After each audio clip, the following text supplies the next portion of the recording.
Imagine your life at age 2, 3, 4, 5, going far away from your state without your parents. Imagine a life whereby you sleep outside, rain beats you, no one cares about how you feel. Imagine this kind of life that the society abandons you. That is the life of an average Almajiri child. Almajiri is a form of an Islamic school where children are taught Islamic studies. Oftentimes the students are left to go back to the streets, some of them, and they are prone to radicalization and all those kind of illicit acts in the streets. When they are being sent away from home to those schools at a very tender age, like 6 or below, they have a very fragile mind. Okay, a lot of toughness that they gathered going to sleep in the streets after the Arabic school and all those things make them very tough. And after the Arabic, okay, like in the next 5-10 years, they finish Arabic, they are now like 16, 17, 18. So they began to go to the streets, finding some jobs, and nobody will get them employed. And at the end, they get radicalized or joining all these kind of social vices and group and cults, which is what we are trying to avoid. We want to add value to their life also. That is where platinum intervention comes in.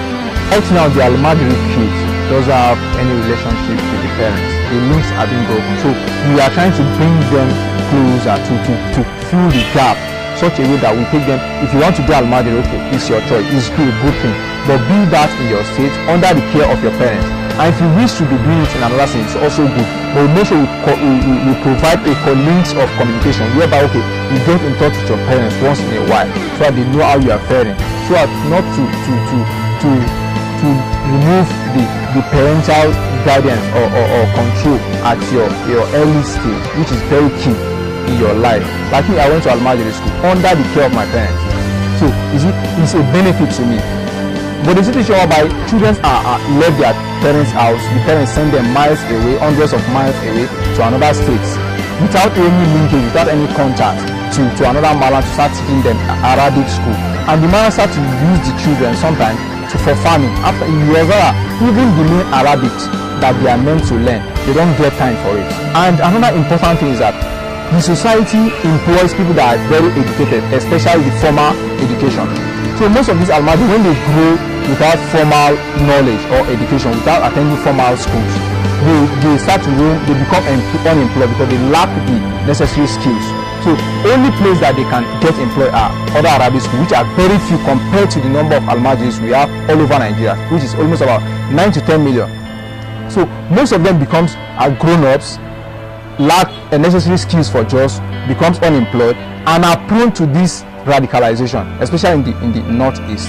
We decide to be picking 10 Almajiris from every state. Let's use it as a case study. What we decide to do is that when we go to them, the Almajiri schools, we get the 10 names of some of them, especially the little ones that are below the age of 6 and above. Then we ask of their names, their address, the state where they comes from, their father's contact number, their address, so that the next stage we do is to go back to the state first, meet the parents. Why did you send, even with those Arabic school within your state, why do you send your kids to far places without you contacting them, without you even know how they fare, how they are being treated?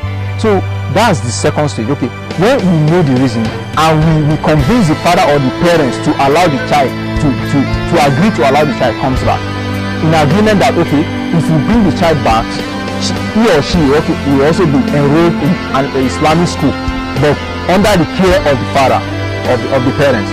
Then also we find a way of engaging them into the formal sectors, but the formal education sector. But if they disagree, also we combine with skill acquisition, okay, like going to carpentry workshop after your Islamic school, or going to mechanic workshop or artisanship and all those things, so as to increase their value.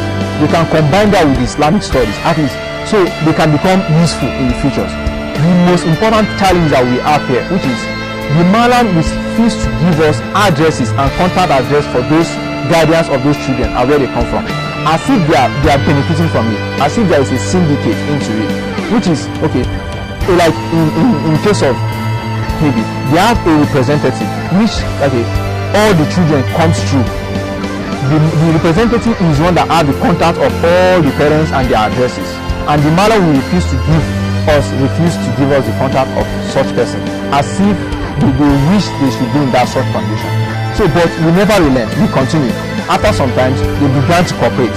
The more we provide succor for them, the sustainability measures that we put in place is accurate on our own database. We make sure everything we do, we record them, so that when we are not in that office again, the next person that is filling those voids is going to know, okay, how we operated in social state, what are the challenges, how the contacts we got, the partnership we had, so that it will continue in the next 5 years, 10 years, 20 years.